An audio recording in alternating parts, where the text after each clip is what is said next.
नमस्कार मित्रांनो, कसे आहात तुम्ही? सातारा गोट फार्ममध्ये तुमच्या सर्वांचे स्वागत आहे। अशा पद्धतीने आपण सकाळी त्यांना बाहेर बांधल्यानंतर दूर करतो, संध्याकाळचा पण करतो। खूप छान पद्धतीने दूर होतंय बघा। यामुळे काय मच्छर चिलूट काय इथे शेळ्यांच्या जवळ थांबणार नाही। पावसाळ्याच्या दिवसामध्ये असा दूर करणे खूप गरजेचे आहे। मच्छर खूप प्रमाणात असतात, डास। शेळ्या कशा शांत खात आहेत। आता आपण त्यांना सुका चारा दिलेला आहे खाण्यासाठी।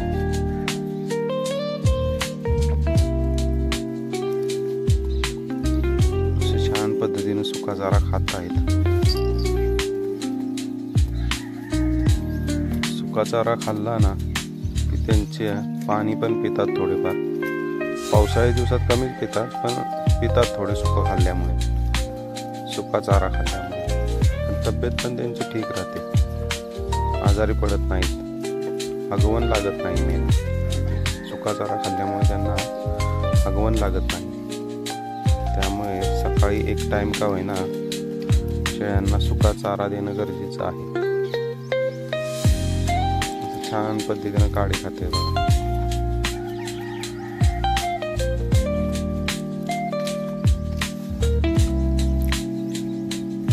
तुम्ही पण कसं नियोजन करता कमेंट मध्ये नक्की सांगा। आपल्याला काय सुधारणा करावी लागेल याच्यामध्ये ते सुद्धा सांगा।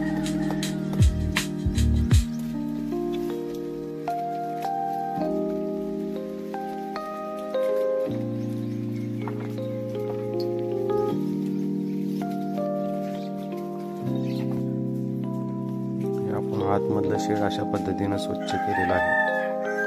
पण नेहमी असे स्वच्छ ठेवतो त्यांचं, पूर्ण असं स्वच्छ केलेलं आहे। आपला कोबा आहे खाली,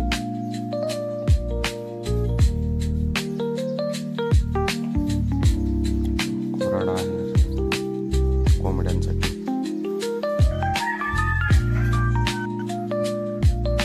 असं औषध बनवलं आलंय या छोट्या पंपाने। आपण आता इथे शेडच्या आतमध्ये कोंबड्यांचा खुरडा सर्व फवारणार आहे। आता औषध बनवून ठेवलं आहे।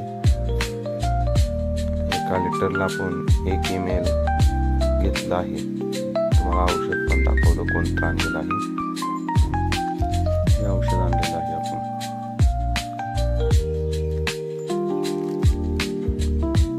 टिकटॉक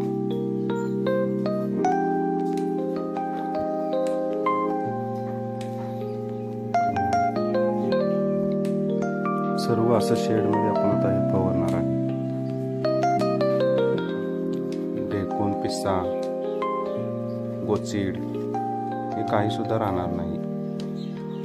कोरडा पण आपण फवारणार आहे।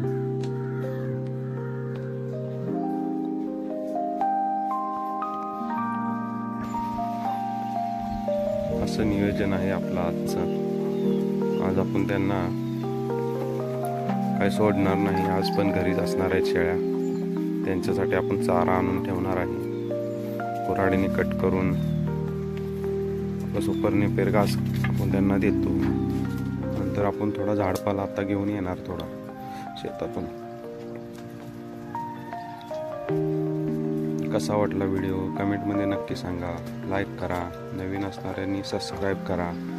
धन्यवाद शेवटपर्यंत व्हिडिओ पाहिल्याबद्दल। थँक्यू।